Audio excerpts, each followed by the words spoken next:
Hello student, क्या हाल है? आप सब लोग क्या बढ़िया? पिछले 2 महीने से हम लोग काफ़ी दूर रहे लॉकडाउन की वजह से, कोरोना वायरस की वजह से। उम्मीद है आप सब घर पे ही होंगे। हम लोग अपने स्टडी को फिर से कंटिन्यू करते हैं आज से। तो शुरू किया जाए। वैसे तो आप लोग खा खा के केवल खाना सोना, पिछला जो पढ़ाया होगा सब भूल भी गए होंगे। चलिए आज से शुरू करते हैं। आज सबसे पहले करंट अफेयर्स से स्टार्ट करते हैं। करंट अफेयर्स हम उठा रहे हैं मार्च से। तो आप लोग पिछले जहाँ तक हमने पढ़ा के छोड़ा है उसके आगे आप मार्च से कंटिन्यू कर सकते हो। और जो लोग भी पिछले पढ़ चुके हो वो सब पूछेंगे और नीचे कमेंट भी आप कर सकते हो। आपसे जो भी क्वेश्चन हम पूछे उसका आंसर आप कमेंट बॉक्स पे नीचे दोगे और उसका आंसर हम देखेंगे कमेंट बॉक्स पे जा करके।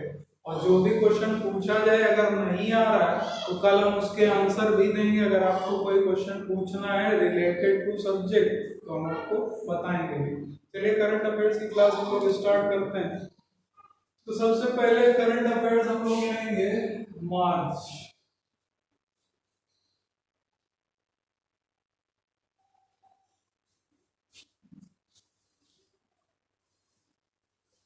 बाकी आप सब लोग तो जान ही रहे होंगे, जो लोग हमसे पढ़ चुके हैं वो सब बहुत बेहतर तरीके से पहले से जान रहे हैं कि करंट अफेयर्स का कोई भी पॉइंट मिस नहीं करना है। जो भी पॉइंट आए आपको लगे कि नोट करना है तो नोट कर लीजिएगा। हम रुक भी जाएंगे। तो शुरू करते हैं फिर हम लोग करंट अफेयर्स। मार्च मार्च का करंट अफेयर्स है। सबसे पहला क्वेश्चन सबसे पहला क्वेश्चन ये बताइएगा, आपको मालूम भी होगा जो लोग पढ़ रहे होंगे रेगुलरली। अभी हाल ही में मराठी भाषा को शास्त्रीय भाषा का दर्जा किस राज्य ने दिया है? ये क्वेश्चन है कि मराठी भाषा को शास्त्रीय भाषा का दर्जा किस राज्य ने दिया है, तो ये आपको बताना है।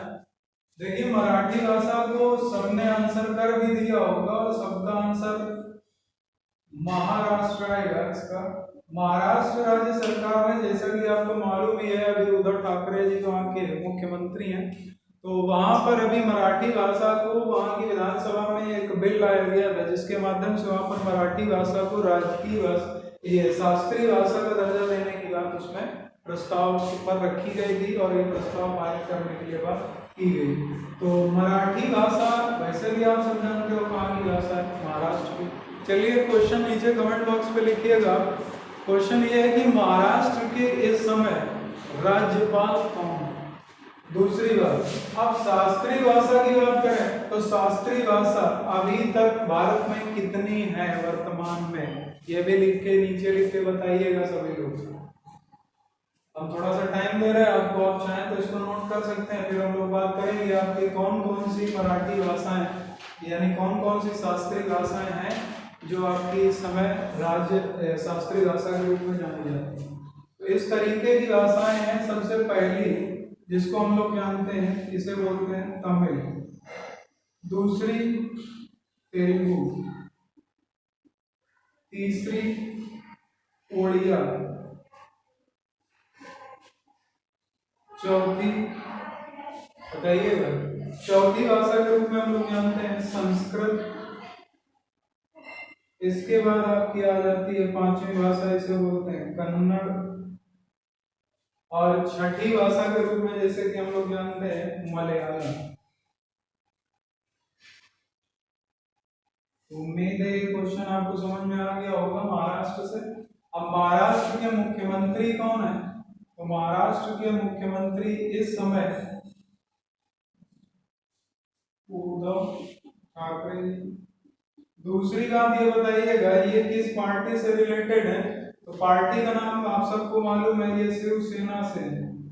लेकिन यहाँ पर एक बात जो आपको ध्यान रखनी होगी, शिवसेना का कितनी पार्टियों के साथ अलायंस है तब आपकी महाराष्ट्र में राज्य सरकार चल रही है? तो शिवसेना को मिला करके 2 पार्टियां और इसमें मिली है। कमेंट बॉक्स में उनके नाम लिख करके बताइएगा। और दूसरा, इन 3 पार्टियों के पूरे गठबंधन को, यानी जो गठबंधन किया है, अलायंस किया है, इस गठबंधन को किस नाम से जाना जाता है? ये नाम हम पिछली अपनी क्लास में जो हमने ऑफलाइन क्लासें पढ़ाई हैं उसमें हमने बताया है, इस गठबंधन का नाम लिख करके आप कमेंट बॉक्स पे नीचे जरूर डालिएगा। तो उम्मीद है आपने ये क्वेश्चन नोट कर लिया होगा। अच्छा, महाराष्ट्र से एक क्वेश्चन और बताइएगा, महाराष्ट्र की राजधानी को उपनाम क्या दिया जाता है? इसे आर्थिक राजधानी के नाम से भी जाना जाता है। और महाराष्ट्र की राजधानी कौन सी है? ये सारी चीजें आप नोट करते रहिएगा। अब हम इसको 2 मिनट 1 मिनट के लिए रोकेंगे, इसके बाद हम इसको हटा देंगे। आप नोट कर लीजिएगा।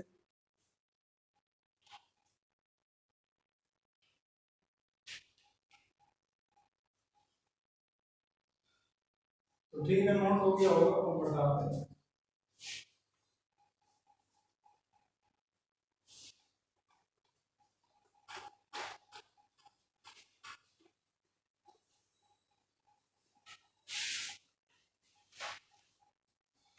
दूसरा क्वेश्चन है कि अभी हाल ही में भारत ने वेनेजुएला में अपना राजदूत किससे नियुक्त किया है? अगर मालूम है तो आंसर लिखिएगा, और नहीं अगर आपको मालूम है तो इनका नाम लिख लीजिएगा कि भारत ने वेनेजुएला में राजदूत के रूप में किसे नियुक्त किया है, इनका नाम बताइएगा। इनका नाम है अभिषेक सिंह। अभिषेक सिंह को अभी मार्च में आपके राजदूत नियुक्त किए गए हैं। कहाँ से? वेनेजुएला। वेनेजुएला किस कॉन्टिनेंट में, किस महाद्वीप में बताइए? तो वेनेजुएला आपका पड़ता है दक्षिणी अमेरिका महाद्वीप। दक्षिणी अमेरिका महाद्वीप में आपका वेनेजुएला पड़ता है। इसके बाद अगला क्वेश्चन देख लेते हैं। अगला क्वेश्चन दिया है, अभी हाल ही में चित्रकूट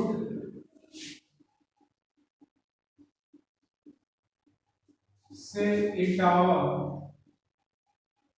के बीच एक एक्सप्रेस वे का उद्घाटन किया गया है।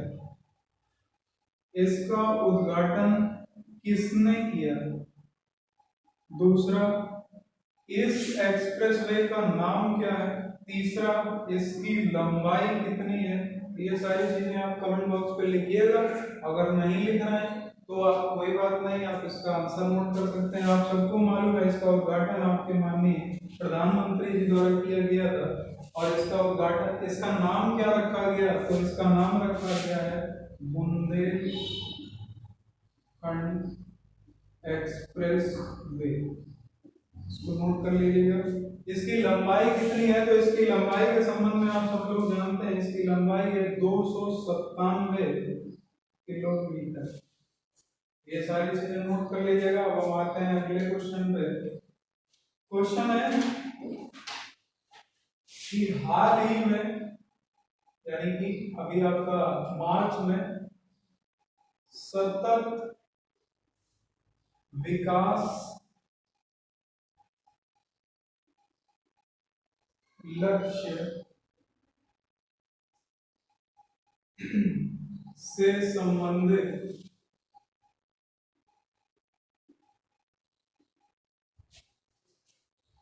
मानवीय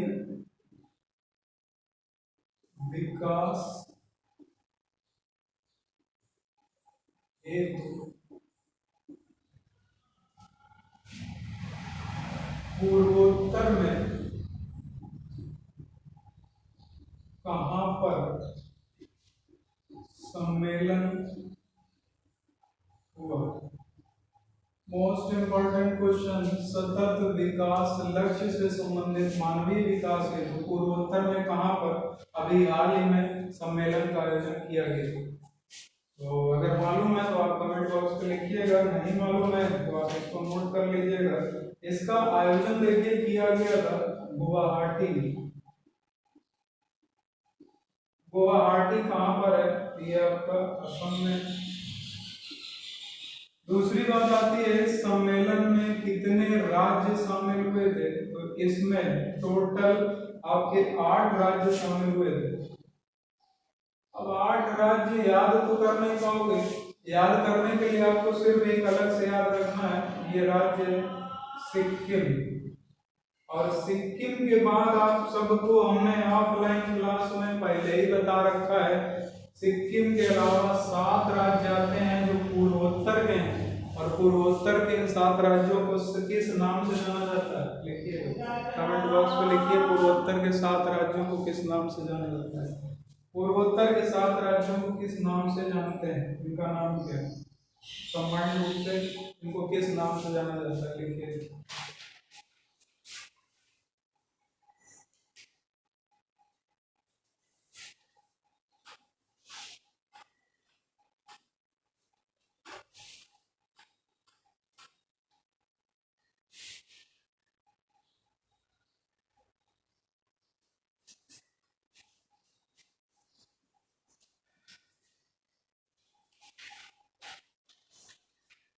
पूर्वोत्तर के इन 7 राज्यों को जाना जाता है 7 सिस्टर के नाम से। तो 7 राज्य आपको ये याद कर लेने, और एक राज्य आपका सिक्किम, तो टोटल कितने हो जाते हैं? 8 राज्य। एक क्वेश्चन मेरा और नोट कर लीजिएगा बोलने में। क्वेश्चन ये है कि अभी हाल ही में हमने आपको लिखाया था CAA के बारे में। ऑफलाइन क्लास में मैंने सभी क्लासों में बताया था, CAA को पूरा विस्तार से पढ़ाया था, CAA के बारे में पूरी तरीके से समझाया भी था। उसके बाद हमने इनर लाइन परमिट के बारे में भी बताया था। तो आपको एक क्वेश्चन के आंसर देना है, ये इनर लाइन परमिट पूर्वोत्तर के कितने राज्यों पे लागू किया गया है? तो ये आपको बताना है कि इनर लाइन परमिट पूर्वोत्तर के कितने राज्यों पर लागू नहीं होगा, बताइएगा। ILP। चलिए आगे बढ़ते हैं। अच्छा, पूर्वोत्तर से कुछ बातें देख लेते हैं, जैसे सिक्किम। सिक्किम में आपकी एक सबसे प्रमुख पर्वत चोटी पाई जाती है, इस पर्वत चोटी का नाम बताइए। कंचनजंगा। कंचनजंगा के बारे में क्वेश्चन बहुत पूछा जाता है। कंचनजंगा के बारे में क्वेश्चन ये पूछा जाता है कि कंचनजंगा भारत की गैर विवादित सबसे ऊंची चोटी कौन सी है? तो अगर एक स्पष्ट वर्ड लग जाए, हमने आपको बहुत बार बताया गैर विवादित, तो गैर विवादित के बारे में अगर पूछा जाए तो सबसे ऊंची चोटी है कंचनजंगा। लेकिन अगर आपसे पूछा जाए भारत की सबसे ऊंची चोटी कौन सी है, तो आप सब लोग जानते हो भारत की सबसे ऊंची चोटी है K2। और अगर आपसे पूछा जाए विश्व की सबसे ऊंची चोटी कौन सी है, तो आप सबको मालूम है माउंट एवरेस्ट। क्योंकि माउंट एवरेस्ट कहाँ पर है? नेपाल में। और भारत की सबसे ऊंची चोटी K2, या इसी को एक नाम और दिया जाता है गार्डविन ऑस्टिन।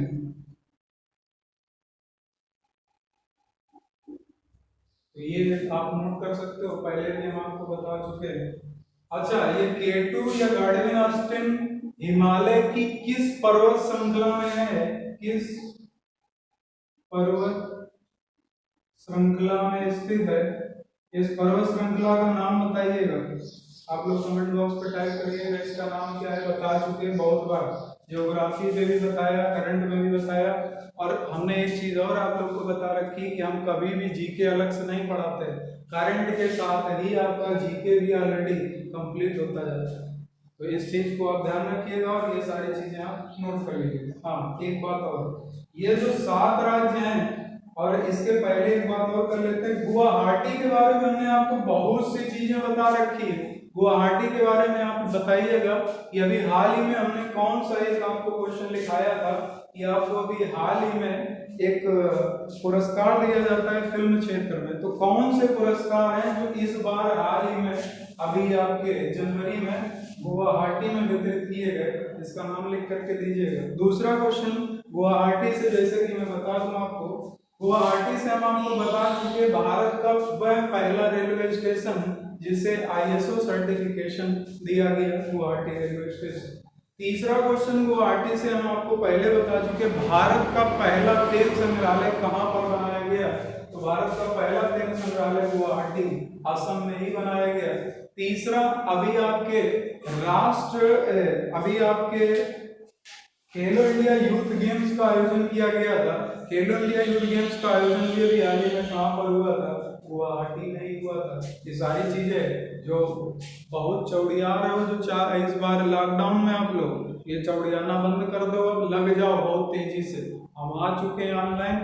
हो सकता है ऑनलाइन में हमसे कुछ गलतियां भी हों, और उम्मीद करते हैं, वो आप जानते हैं मानवीय गलतियां होती हैं, वो सबसे होती है। ऑनलाइन ये पहली बार ऑनलाइन आकर के हम पढ़ा रहे हैं, तो हो सकता है और भी कुछ गलतियां हो, तो उसको अगर कोई गलती है लाइट पे, आवाज पे या किसी तरीके की, आप कमेंट बॉक्स पे लिखिएगा, हम उसको कंसीडर करेंगे। चलिए आगे बढ़ते हैं। इसके बाद पूर्वोत्तर से अभी हमने आपको बहुत सारे क्वेश्चन बताए थे। पूर्वोत्तर से जैसे असम से, असम के इस समय मुख्यमंत्री कौन है, तो आप सबको मालूम कौन है, बताइए।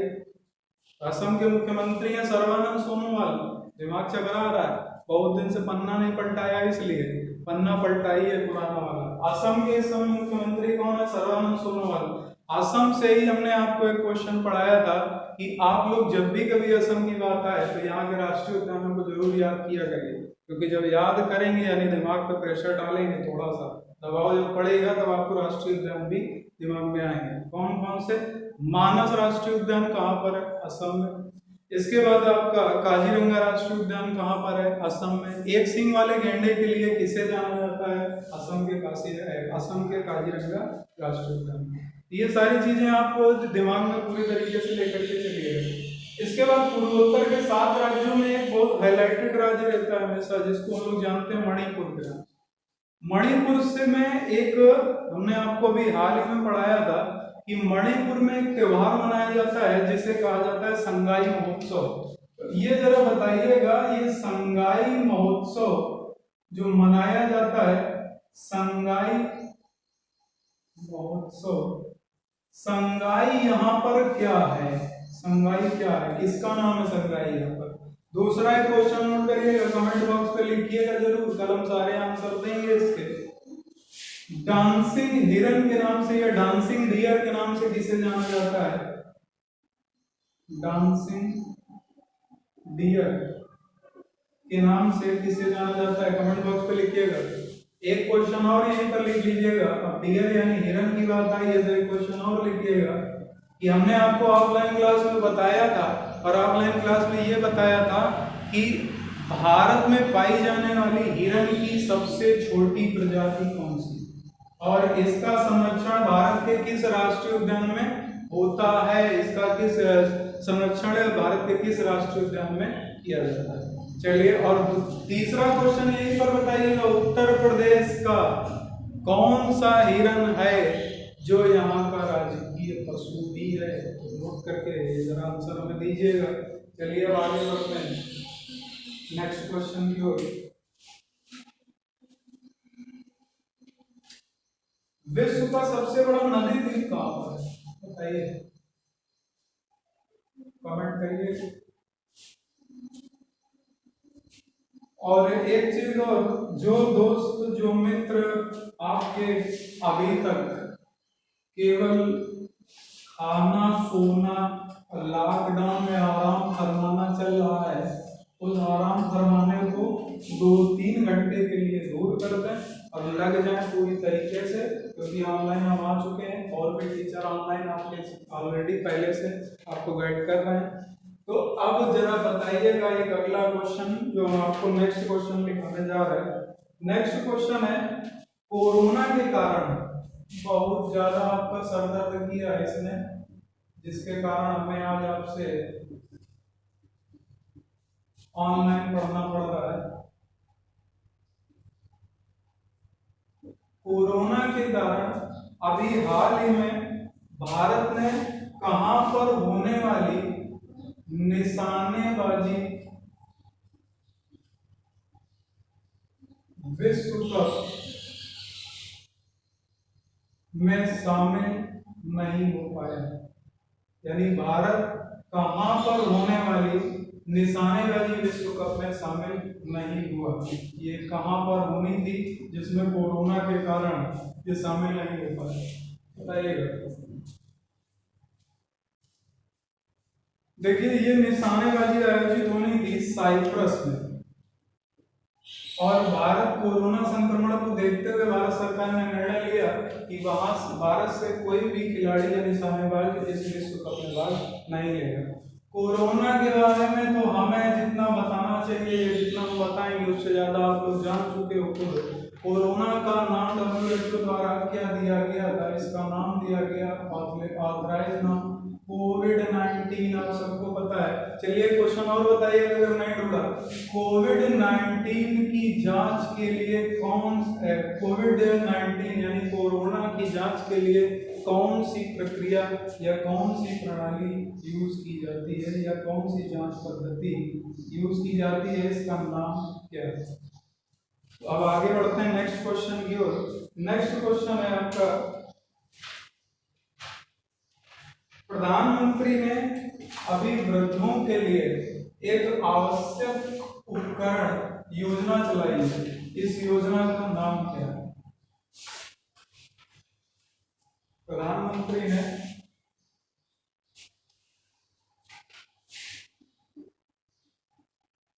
वृद्धों हेतु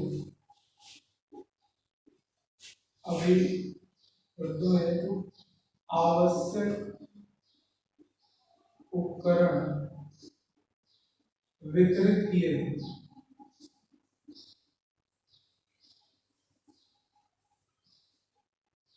इस आवश्यक उपकरण वितरित करने से संबंधित प्रधानमंत्री ने जो वृद्धों को ये उपकरण उपलब्ध कराए, वृद्धों के लिए ये कौन सी योजना चलाई जा रही है जिसके तहत ये उपकरण उपलब्ध कराए गए?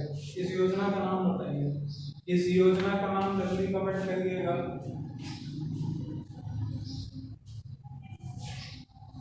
इस योजना का नाम है राष्ट्रीय वयोश्री योजना।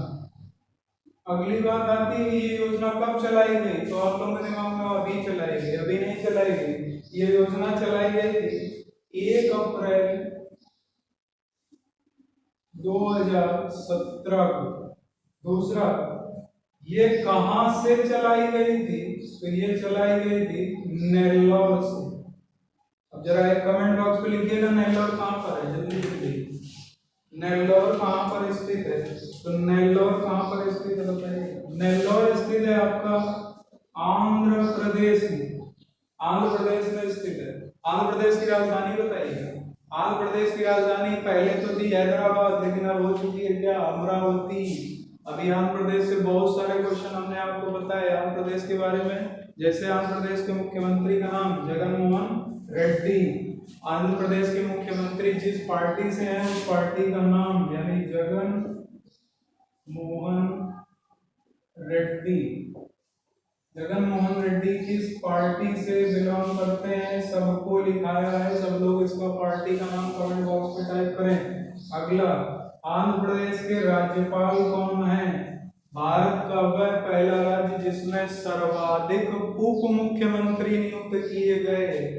तो ये सारी चीजें पुराने जो भी नोट्स हमने लिखा है उनको खंगाल डालिए। कल हम फिर मिलेंगे आप लोगों से और कल यहीं से शुरू करेंगे। और जो भी क्वेश्चन पूछे कल आप रीड करके आइएगा। जो हमने फरवरी तक का आपको पढ़ा दिया था कोरोना के पहले तक, वो सब करंट अफेयर्स आप रिवाइज करके आइए।